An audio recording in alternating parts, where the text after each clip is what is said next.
السلام علیکم دوستو، آج کی کہانی کا نام ہے چھوٹی نیکی بڑا اجر۔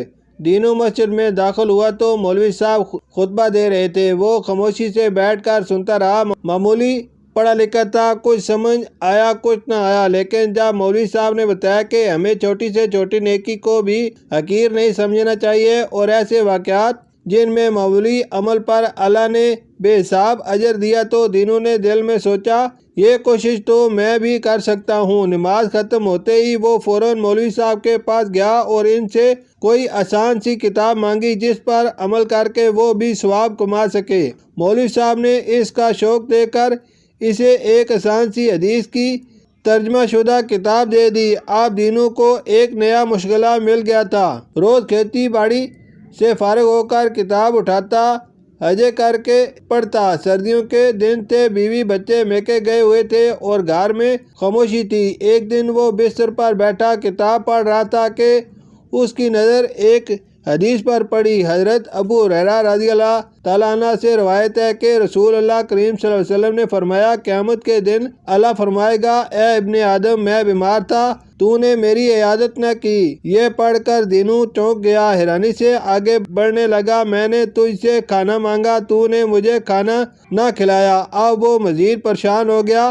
اسے تو علم ہی نہ تھا کہ اللہ کے ساتھ اس طرح کا معاملہ بھی ہو سکتا ہے۔ میں نے تم سے پانی مانگا، تو نے مجھے پانی نہ پلایا۔ یہ پڑھ کر دینو کی آنکھوں سے آنسو بہنے لگے۔ اس نے کتاب بند کی، اللہ سے اپنی لا علمی کی معافی مانگی اور دعا کرنے لگا، یا اللہ مجھے توفیق دے کہ میں بھی تجھے ضرورت ہوں، میں حاضر ہو سکوں، یا تو میرے پاس آ یا مجھے اپنے پاس بلا لے تاکہ میں تیری خدمت کر سکوں۔ اگلے دن وہ صبح سویرے اٹھا، گھر صاف کیا اور انتظار کرنے لگا کہ شاید آج اللہ اس کے گھر آئے۔ اتنے میں باہر کھانسی کی آواز آئی۔ دروازہ کھولا تو سامنے رحمت چاچا کھڑے تھے، جو گاؤں کے موچی تھے، بیمار لگ رہے تھے۔ دینو نے فوراً انہیں اندر بٹھایا، چائے پلائی، حال پوچھا۔ معلوم ہوا کہ کئی دن سے بخار میں مبتلا ہیں اور علاج کے پیسے بھی نہیں۔ دینو نے فوراً کچھ رقم انہیں دی اور کہا، اپنا علاج کرواؤ اور اگر مزید ضرورت ہو تو ضرور بتانا۔ رحمت کی آنکھوں میں آنسو آ گئے، دعائیں دیتے ہوئے چلے گئے۔ دوپہر کو دینو نے زیادہ کھانا بنایا، دل میں خیال تھا کہ اگر اللہ آئے تو کمی نہ ہو۔ کافی دیر انتظار کے بعد اسے کریم ملا، جو مزدور تھا اور کئی دن سے بے روزگار تھا۔ اس کے بچے بھوکے تھے۔ دینو نے اسے کھانا کھلایا اور جاتے وقت راشن بھی دے دیا۔ کریم خوشی اور شکر گزاری کے ساتھ چلا گیا۔ دینو کو اندر سے سکون تو ملا مگر ایک اداسی بھی تھی۔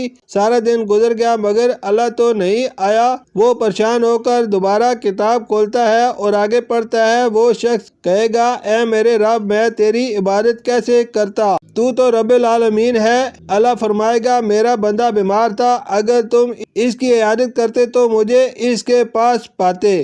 دینو کو فوراً رحمت چاچا یاد آ گئے۔ پھر وہ شخص کہے گا، میں تجھے کھانا کیسے کھلاتا۔ اللہ فرمائے گا، میرا بندہ بھوکا تھا، اگر تم اسے کھانا کھلاتے تو مجھے اس کے پاس پاتے۔ دینو کے ذہن میں کریم کا چہرہ جگمگا اٹھا، اس کی آنکھوں سے آنسو بہنے لگے۔ وہ سمجھ چکا تھا اور کامیاب بھی ہو چکا تھا۔ سبق یہ ہے کہ اللہ تک پہنچنے کا راستہ اس کے بندوں کی خدمت سے ہو کر گزرتا ہے۔ شکریہ۔